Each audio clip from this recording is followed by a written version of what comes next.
All right, Dr. Phil McGraw did a record-setting suck-up interview with convicted felon Donald Trump.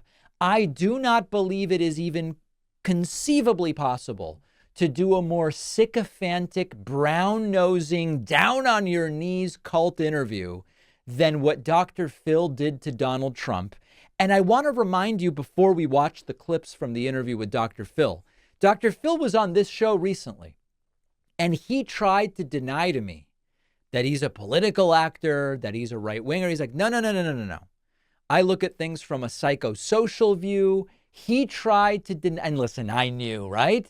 And we exposed him. I knew this guy was just covering and was a right-wing actor. But remember what he told me about politics. You know, I'm very interested to speak to you today because in preparation for our interview, I've been watching some of the Fox News appearances, looking at the book, etc. I never really saw you as a guy who delved into political issues per se. You seem more willing, interested, and I must say, maybe more conservative than I thought you were. Is that a fair assessment?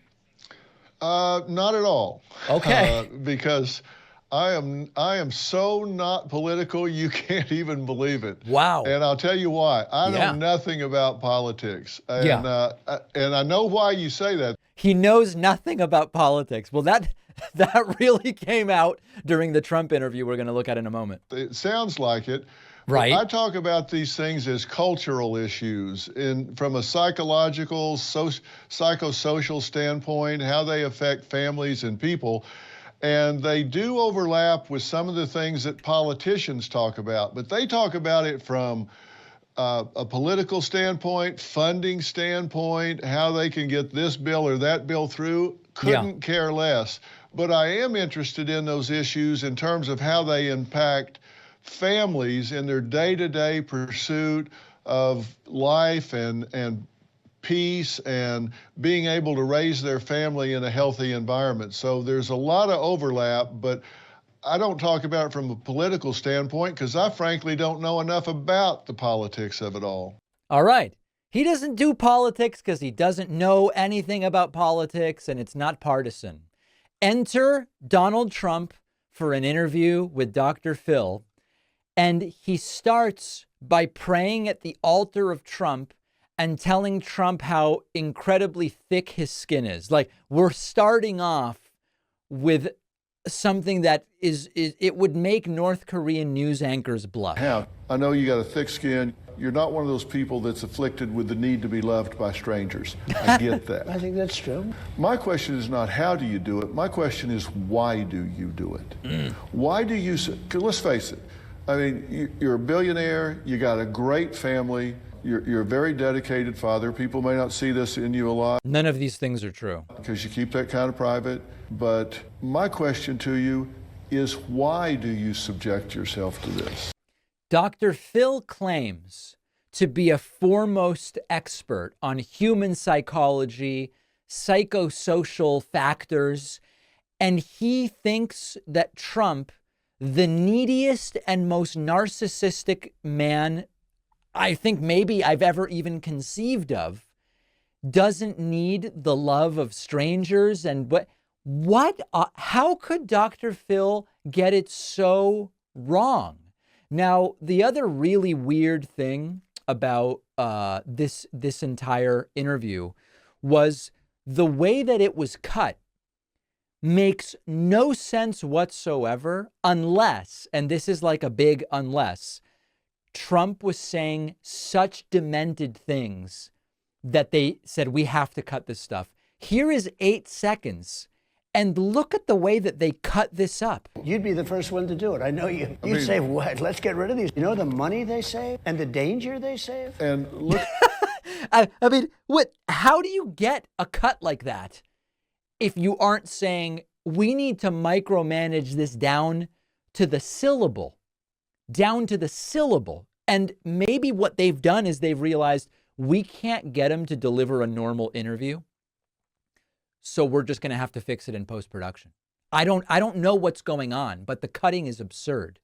Trump talking about the size of Congressman Adam Schiff's head and Dr. Phil trying not to laugh. And again, remember, Dr. Phil doesn't do politics. These are not stupid people. I call him Watermelon Head. He's got the thinnest neck I've ever seen, how it holds up that head. He's got a neck that's about a size 6. Very unattractive guy, both inside and outside. And people say, oh, that's such a terrible thing to say. That's okay. Very unattractive guy. Here's the thing. These are bad people. There you go. And Dr. Phil just struggling not to smile there. Trump did mention that he's mad at Jews during the interview because we're not supporting him because Jews are very left-wing. So why are people so energized against President Donald J. Trump? Well, I think it's, to a certain extent, it's habit. Not necessarily against me. I think Democrats vote out of habit. I'll give you an example. I was the best president for Israel ever. Golan Heights, all of the things I did for Israel, and yet I get less than 50% of the votes. It's shocking to me. And Biden's a disaster, and Obama was a disaster for Israel with the Iran nuclear deal that he approved, all the, which was basically a path toward nuclear weapons. And I say, why? And I say, it's habit. They're used to voting for Democrats. Black people are used to voting for Democrats, but they're coming off it. They're smart. They're seeing what's happened. They're seeing. Jewish folks will not be voting for Donald Trump in any serious way this November. That I can assure you. And then finally, non-political Dr. Phil put some, quote, statistics up on the screen about how much better things were under Donald Trump. You have to see this. Everybody calls it inflation, but affordability. When we talk about gasoline under your administration, average $2.57 a gallon. Under Biden, $3.61, 40% more. Under your administration, homes, average $320,000. Under the Biden administration, 31% more, $420,000. So let's pause it right there. Do people in the audience realize what's very stupid about these numbers in the sense of Dr. Phil using these to justify how great Trump was? First of all, with gasoline, average $2.57. Average in this case, we don't even know how that was calculated. I've not seen that number. When Trump left office, gas was $2.87. The reality is that once you back out just underlying inflation and the fact that things get more expensive, it would sort of be if like I came here and I said, hey, you know what? Trump was terrible on gas prices because they were cheaper under Obama. And then you could come up and go, David, Obama was terrible on gas prices. They were cheaper under George W. Bush. And then I come back and go, no. They were even cheaper under Bill Clinton. Once you back out the fact that we have a background level of inflation, gasoline being $3.61 now versus Trump's $2.57, or more accurately $2.87, it's not really the big gotcha that you think it is. The other one that's really funny is homes. They point out home prices are way up under Biden. Now, I'm not going to deny that when homes get more expensive, they become more difficult for people to afford. But homes also are one of the biggest indicators of how the economy is doing. And homes are the biggest equity stake that most Americans have. The biggest place where Americans have money is in their home. And so you can just say, hey, look at this under Biden. Americans have seen their homes appreciate 31%. That is an insane increase to their net worth. What great news. The point here is it's all about balance. And the fact that Dr. Phil is just saying, oh, home prices being up is bad. Home prices being up has been one of the greatest drivers of increased net worth for people. If you don't own a home, obviously you have a different position. But the whole point here is this is one of the most laughable affordability crisis sort of sets of statistics. Now let's listen to a little more. Under your administration, interest rates 3.8 average. Under the Biden administration, 39% more at 5.3%. Now let's talk about that one. The president doesn't set interest rates. The reason interest rates were so low under Trump is because of the COVID economic disaster and the Fed saying things are bad, so we keep rates low. Low rates are a reaction to economic problems. We now have higher rates, which soon may be starting to come down.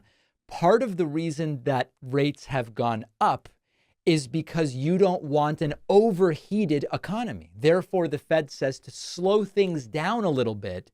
Things are so good, we can start raising rates. Maybe Dr. Phil is right. He doesn't know anything, but he's certainly pretending to here. So this is to say this would make North Korean and Russian state TV anchors blush is really an understatement. And the whole concept of, I'm just Dr. Phil, I'm not political, I don't know anything about politics. And then he couldn't be sucking up more aggressively to Donald Trump. It's sad to see, but I can't say it's super surprising. I'm often on the go, and I want to stay fueled even when I don't have time, as I would like to sit down for a full meal. And when I'm looking for a travel snack that's rich in high quality protein and fat and actually keep me full, I will often turn to Carnivore Bar, one of our sponsors. Carnivore Bar is what's known as pemmican, which is a high-fat fusion of grass-finished beef and seasonings in a shelf-stable bar that you can take anywhere. Pemmican is a Native American tradition that did not use preservatives or fillers to get its legendary shelf stability. And Carnivore Bar only uses regeneratively raised beef from Joyce Farms, where cattle graze freely their entire lives, no antibiotics, no hormones, happier cows, and better quality beef. Carnivore Bar is one of the only high-fat, truly shelf-stable meat products on the market. I'm a fan of these. Former producer Lewis loved these types of bars. So many travel snacks are sickeningly sweet. I just don't want the sugar. Call me crazy. But Carnivore Bar gives me something savory and filling to take with me instead.